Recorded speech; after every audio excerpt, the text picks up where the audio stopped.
মাননীয় স্পিকার, আমাদের আয়ের জায়গায় আমরা আসি। আয়ের জায়গায় আমাদের 2026-27 সালে রাজস্ব আয়ের টার্গেট ধরা হয়েছে 6,95,000 কোটি টাকা।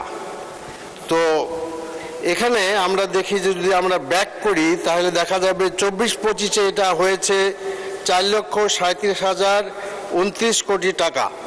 তো এখানে পরিষ্কার দেখা যাচ্ছে যে এই বাজেটে ঘাটতি বাজেট ধরা হয়েছে 2.5 লক্ষ কোটি টাকা। এনবিআর এর থেকে এটা পরিষ্কার বোঝা যাচ্ছে যে এনবিআর এর থেকে প্রায় 2.5 লক্ষ কোটি টাকা ঘাটতি হবে। তো সেক্ষেত্রে আসলে ইফেক্টিভ ঘাটতি দাঁড়ায় প্রায় 5 লক্ষ কোটি টাকা, which is about 50% of total budget. এটা কিন্তু খুব চিন্তার বিষয় আর কি। তো এরপরে আরেকটি কথা বলতে চাচ্ছি, সেটা হলো যে আমাদের অপারেটিং কস্ট বা পরিচালন ব্যয় বাংলাদেশে অনেক বড় ব্যয়। সেখানে 3,16,075 কোটি টাকা, যা মোট বাজেটের 33.70%, which is very very big. কাজে গভর্নমেন্ট শুড কনসিডার, দেখতে হবে যে আমরা এই পরিচালনের ব্যয়ের এত বিরাট বোঝা নিয়ে আমরা অগ্রসর হতে পারবো কিনা। আমি প্রপোজ করতে চাই যে মাননীয় অর্থমন্ত্রী বিষয়টা রিভিউ করে দেখবেন, পরিচালনা ব্যয়টা আসলে কমানো দরকার। এমনও শোনা যায় যে আমাদের সেক্রেটারি, আগে কখনো সিনিয়র সেক্রেটারি ছিল না, এখন সিনিয়র সেক্রেটারি হয়েছে।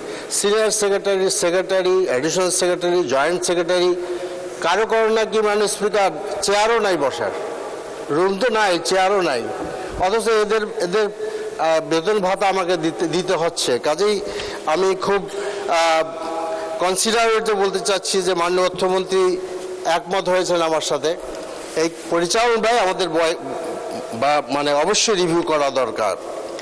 এরপরে আমার কাছে মনে হয় যে দেখেন, আমাদের 2020-21 সালে এডিবির বাস্তবায়ন হার ছিল 94%, ভেরি গুড। এরপর দেখেন যে 21-22 হয়েছে 82%, এরপরে 22-23 সালে 84%, এরপরে 23-24 81%, 24-25 সালে আমরা হয়ে যাচ্ছে 68%, রেকর্ডের সর্বনিম্ন পর্যায়ে বলা যেতে পারে। সেখানে হয়তো সমস্যা ছিল, অর্থাৎ এডিবিটা বাস্তবায়ন হচ্ছে না আর। তো এই জন্য আমার কাছে আমি বলতে চাই যে এডিবিটা রিভিউ করা উচিত।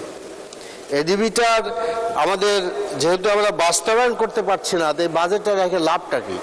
কাজে এইটা আমার মতে এটা একটা বিশেষজ্ঞ কমিটির দ্বারা এডিবি রিভিউ করা দরকার, যেটা প্রয়োজনীয়তা দেখা দরকার। এরিয়া বেসিসে এডিবির অ্যালোকেশন ঠিক হয়েছে কিনা এটা বলা দরকার। আর আমার কাছে মনে হয় যে আমাদের স্থানীয় সরকার প্রতিমন্ত্রী আমাদের বললেন যেটা, যে ফিসকাল ইয়ারটা চেঞ্জ করা দরকার। এখানে মনে হয় একটা আমরা একমত হয়ে গিয়েছি যে ফিসকাল ইয়ারটা চেঞ্জ করা দরকার। তো কাজেই এর সাথে আমি একমত, ফিসকাল ইয়ার অবশ্যই চেঞ্জ করতে হবে। এরপরে আমরা বলছি যে এখন আমাদের রাজস্ব আয়ের যে সমস্যা, এই রাজস্ব আয় আমরা দেখি যে রেস্টুরেন্টে কোথাও গেলে ভ্যাটটা ঠিক মতো আদায় হয়, অনেক সময় দেয়, কিন্তু আমাদের ভ্যাটের চালান দেয় না, যার ফলে এই টাকাটা সরকারি খাতে জমা হলো কি না এটা কিন্তু আবার নিশ্চিত না।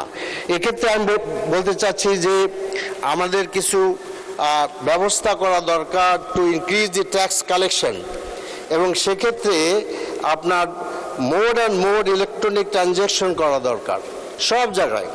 এবং আমি বলতে চাচ্ছি যে introduce of electronic cash register at all shops and wholesale points, electric cash মানে রেজিস্টার থাকা দরকার।